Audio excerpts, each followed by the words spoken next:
तो महाराज राम ने सीता की तरफ देखा, सीता ने राम की तरफ देखा, एक दूसरे की तरफ देखते रह गए। हुआ क्या कि बन गए प्रेम की डोरी और चित्ता चोर, आज चित्ता चोर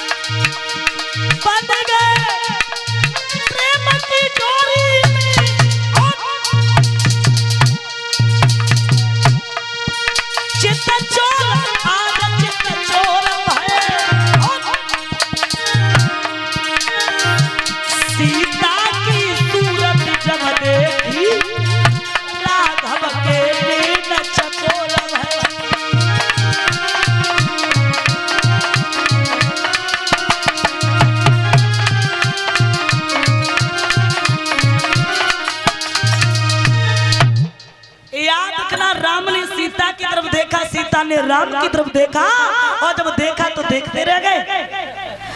अब जब देखती हैं इधर सीता जी ने जैसे ही गिरजा जी के मंदिर में पूजा की तो गिरजा जी ने वरदान दिया कि तुम जिसे सच्चे दिल से चाहोगी उसी से वो धनुष टूटेगा। अब महाराज बड़े बड़े बहादुर बड़े बड़े बलवान धनुष को तोड़ने में लगे, लेकिन धनुष को तिलवर भी नहीं हिला पाया। जब नहीं हिला पाया, इधर जब पता चला महाराज जनक को कि मेरे फूल बाग में राम और लक्ष्मण आए, विश्वामित्र आए, तो विनती करके उन्हें ले गए और सुंदर सी जनक जी सजवा डाली। अब इधर बड़े बड़े बहादुर धनुष को तोड़ रहे, कैसे कि भूप से सदस एक ही बारा और लगे उठा बनटरे नटारा।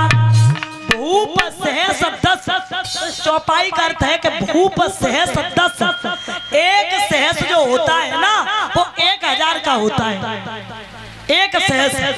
तो भूप सहस 10 यानी कि 10,000 राजा बार कहते हैं दिन को, दिन में बारी बारी से लग गए। और एक अर्थ इसका ये है कि सहस्त्राबाहु नाम का जो राजा था वो भी आया, फिर भी धनुष को तिलवर नहीं हिला पाया। एक प्रमाण ये मिला कि रावण भी आया था, वहां दशानन रावण भी आया, लेकिन धनुष को तिलवर नहीं हिला पाया। सहस्राबाहु अर्जुन भूप सहस 10 एक ही बारा और लगे उठाव नटरे नटारा, धनुष को तिलवर नहीं हिला पाया। अब इधर महाराज जनक सिर से हाथ लगा के बैठ गए और विचार करने लगे कि अब समझ गए कोई ऐसा वीर पुरुष नहीं है कि इस धनुष को तोड़ सके। एक बात कह दी है क्रोध में आकर के, क्या समझ लिया पुरखों की और संतानों में तासीर नहीं। अब संतानों में तासीर नहीं, आप खुले रूप से कह रहे पृथ्वी पे कोई वीर नहीं।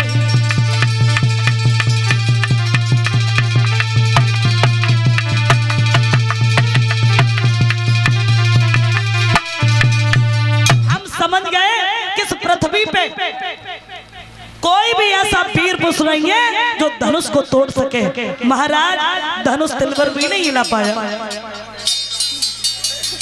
अब विचार करने लगे। अब जैसे ये शब्द बोला वैसे ही लक्ष्मण को बड़ा क्रोध आ गया। जनक क्या तुमने कहा था अभी? अरे जो अभी कहा था ना तो दोबारा कहो ना, क्या बोला था आपने? आप कैसी बातें कर रहे हो? अरे हमारे गुरुदेव बैठे, अगर इन्हें की आज्ञा मिल जाए तो सुनो, ये धनुष तोड़ना एक तितली के पंख तोड़ना है। क्यों?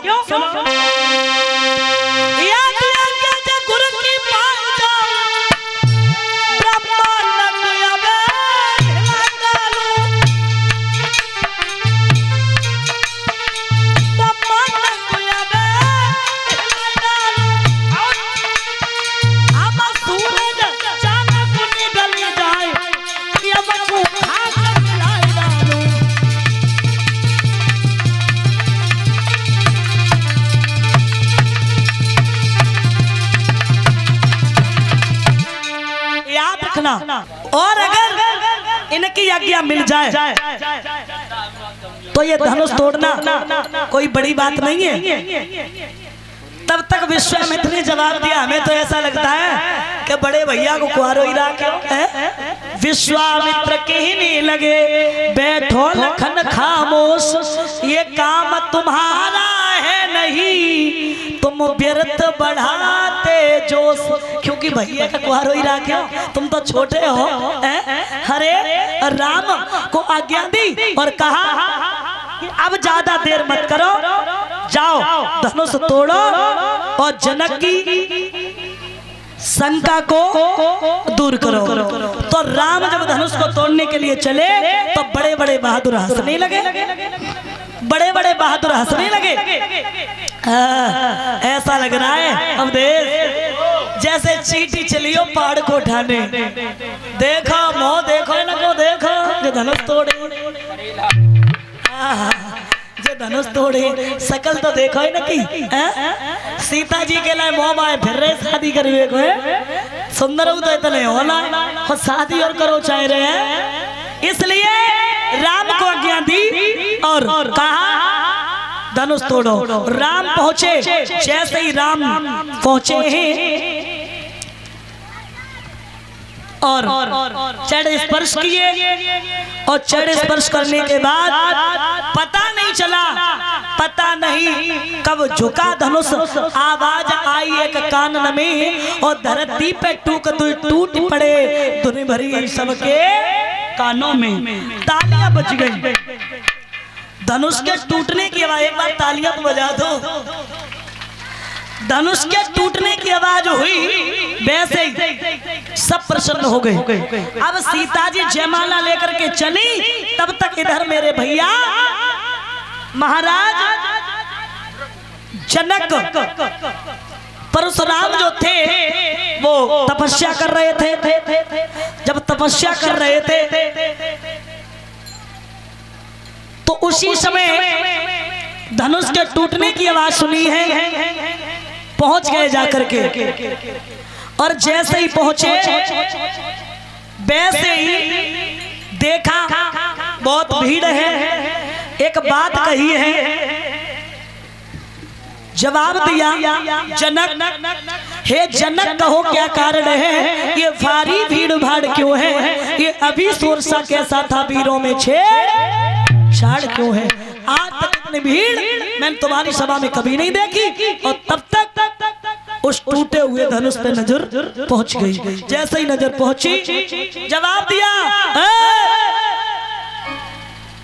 जनक कौन था वो बहादुर, कौन था वो वीर जिसने इस धनुष को तोड़ करके अपनी मौत का सामना कर लिया, अपनी मौत को बुला लिया। सामने आ जाए कौन है। परशुराम के उस क्रोध को निहार करके बड़े बड़े बहादुर दांतों तले अंगुली दबा गए और कोई कुछ नहीं बोला। राम सामने आ गए, हाथ जोड़ के बोले, नाथ समुधन भंजनहारा, ओ होए कोई एक दास तुम्हारा। इस धनुष को तोड़ने वाला आपके दास के अलावा, आपके सेवक के अलावा और भला किसका काम हो सकता है? एकदम से जवाब दिया, सेवक। अरे सेवक वो जो करे शिवकाई, अरे सेवक तो वो होता है जो सेवा जैसे काम करता है। इस धनुष को तोड़ करके मौत को बुला लिया और ऊपर से कह रहे हो सेवक। इसका मतलब है तुम बीच में बोल पड़े तो ये धनुष तुमने तोड़ा है। बोले राम बना है अगुआ तू इस क्षत्रिय कल की पौड़ी में, इसलिए फसल वो याद आई तिलका है जो रखदारी में।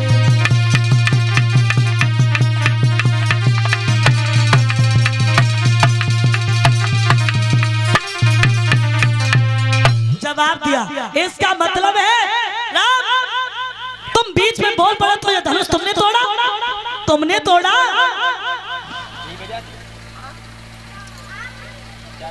याद रखना, अब ये क्रोध लक्ष्मण से नहीं देखा गया।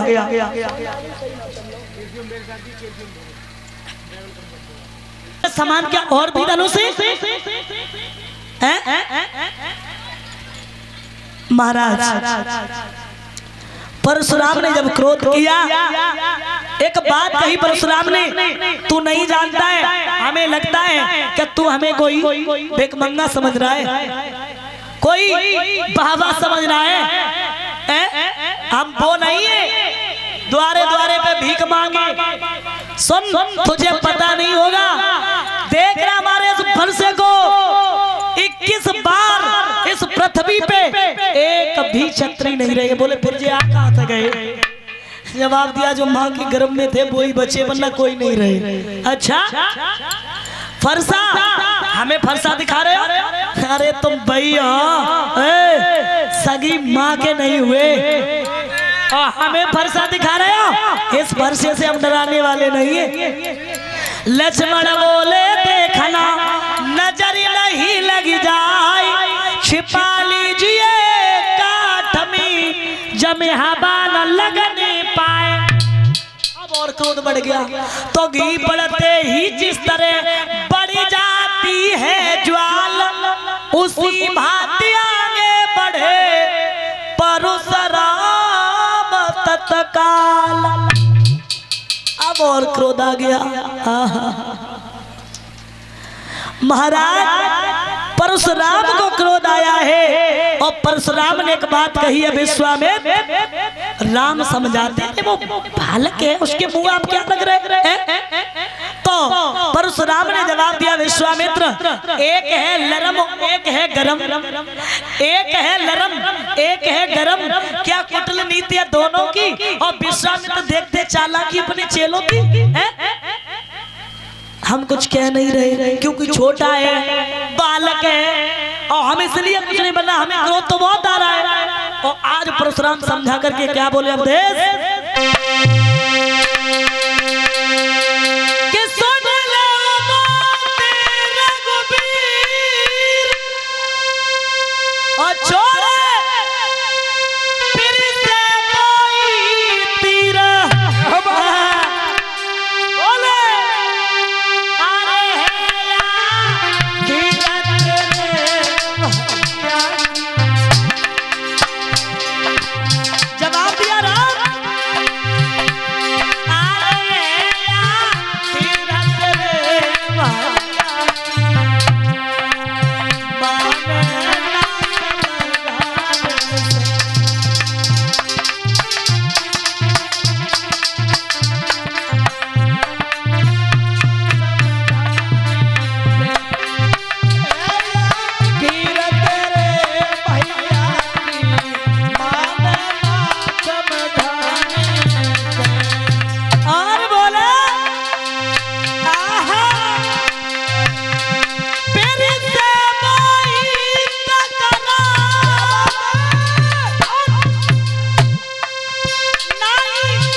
दिया तो मैंने ही बताया।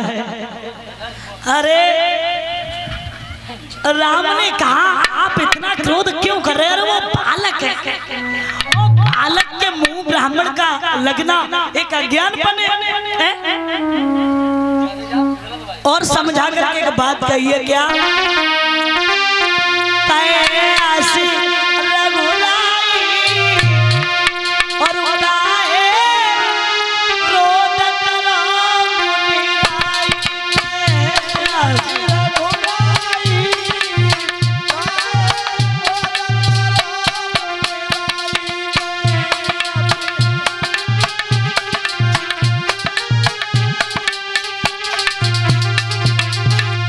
और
मेरे भैया जवाब दिया और कहा,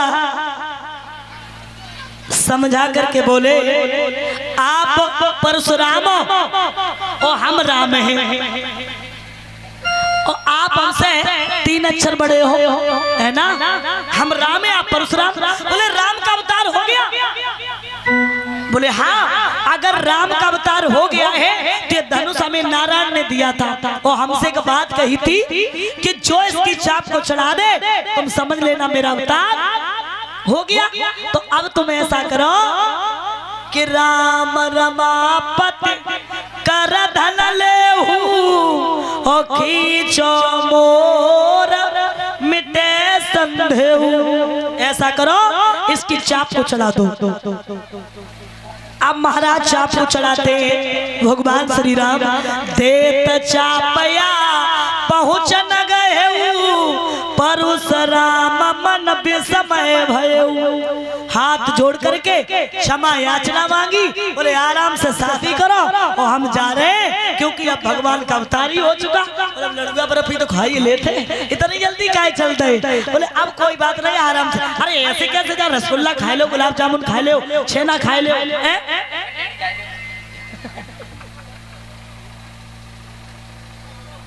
मेरे प्यारे श्रोता बंधु, उसी समय परशुराम चले गए। इधर सीता जी जयमाला लेकर के चली। जब सीता जी जयमाला लेकर के चली तो यहाँ तुलसीदास जी ने चौपाई लिखी, क्या गौर करना कि रंग भूमि जब सियम उधारी मोहे देख सकल नारी, मोहे देख सकल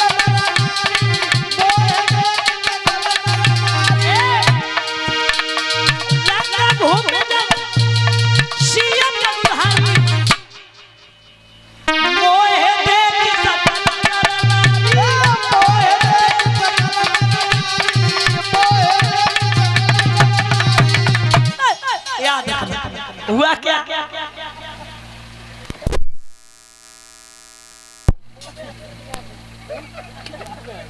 याद रखना, जब महाराज सीता जी रंग भूमि में जब सिया पगुधारी, एक जगह तो ये लिख दिया, यहाँ लिख दिया कि रंग भूमि जब सिया पगुधारी मोहे देख सकल नर नारी। अगर ये लिखा तो फिर ये क्यों लिखा? एक जगह तुलसीदास जी ने ये भी लिखा क्या कि मोहे न नारी और नारी के रूपा पन्नगार यही चरित्रयंता।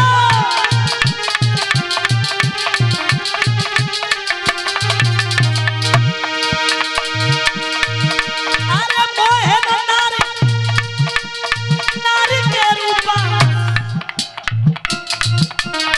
पन्नगार यही चरित्रयंता।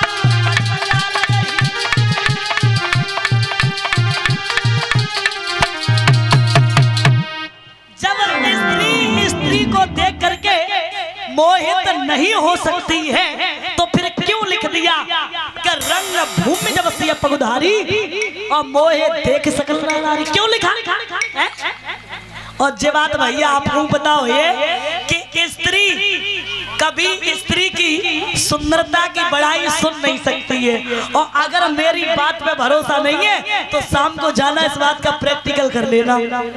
कब? जैसे ही खाना खाने के लिए बैठो वैसे ही दूसरे की स्त्री की बड़ाई करना शुरू कर देना।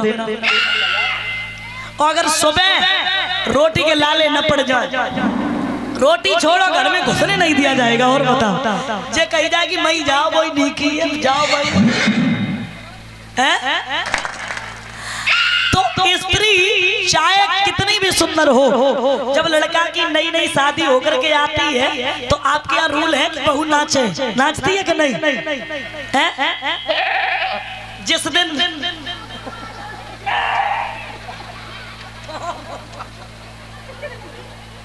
नियम है आपके यहाँ कि नहीं? नाचती है। अब वैसे चाहे कछू होवे कोई लड़की ना जाए, लेकिन जा दिन दूल्हा एक बहू नहीं लेके आए बाद दिन तो पूरा आंगन भर जाए। और फिर नाच देखी फिर उनसे पूछो का बहू कैसी लगी है? और वैसे तो अच्छी लगी ने के बके गाल पीछे के आते, मतलब एम निकाल दो खूब सुंदर, ठीक।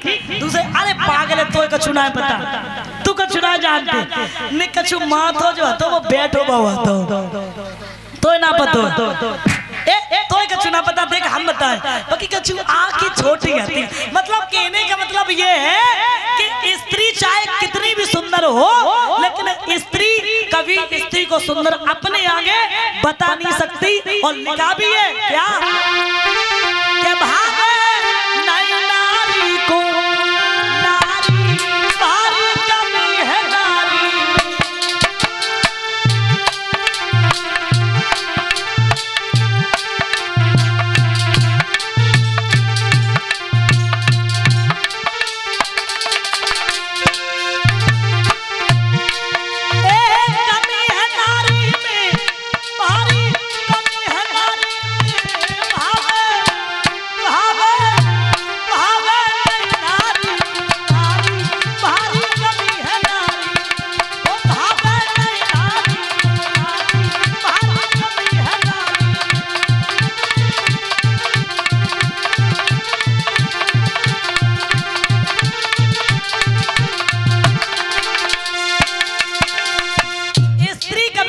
प्रशंसा ना सुन सकती है और ना ही कर सकती है।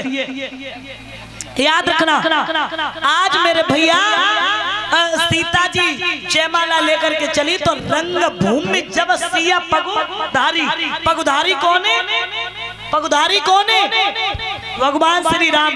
तो मेरे कहने का मतलब ये है कि सीता जी को देख करके पुरुष मोहित हो गए और राम को देख करके स्त्रियां, बल्कि स्त्रियां सीता को देख करके मोहित नहीं हुई थी। रंग भूमि जब सिया पगुधारी, पगुधारी भगवान श्री राम, इनका नाम पगुधारी कैसे पड़ा? सुनो कि जब से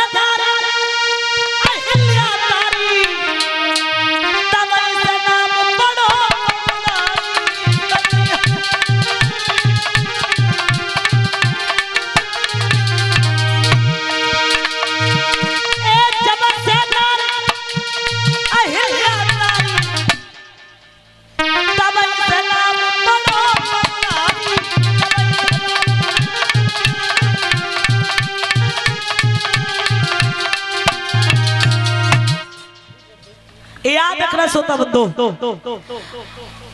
जब जयमाला लेकर के चली तो सीता जी राम से उम्र में भी छोटी थी और कद में भी छोटी थी। जब गर्दन तक नहीं पहुंच पाई तो लड़कियां बोली और जवाब दो, ऐसा करो अन्य झुक जाओ, हमारी बहन है ना छोटी है। अब लक्ष्मण एकदम से आए, भैया भैया लो झुकिए मती। ससुराल में अगर पहली बार झुक गए तो जिंदगी भर झुकना पड़े। देखो लड़का वाले क्यों झुकते, अरे लड़की वाले खुद झुके, तुम काहे झुके ना, बिल्कुल मत झुकियो। अब लड़कियन को बड़ी गुस्सा आएगी कि देखो कितनी अच्छे से जयमाला पड़ती और इनने मेरी जयमाला उड़ा डन दी। लक्ष्मण बोले एकदम गुस्सा काहे करती है, गाल काहे फुलाए ले, अगर हमसे बात करो तो तुम्हारी जयमाला ब्याल पड़ेगी। बताओ देखो जयमाला तुम्हारी पड़ जाएगी लेकिन शर्त एक होगी, क्या भैया ससुराल में है और हम गए तो भैया की सेवा कम हमारी ज्यादा। अरे बताओ लक्ष्मण से लड़कियां बोली जे कौन सी बड़ी बात कर रहे, भैया तो जिज्जी को नहीं है ज्यादा, तुम आइए दे बिन से काम मतलब है, अब तुम्हारी ज्यादा सेवा करें।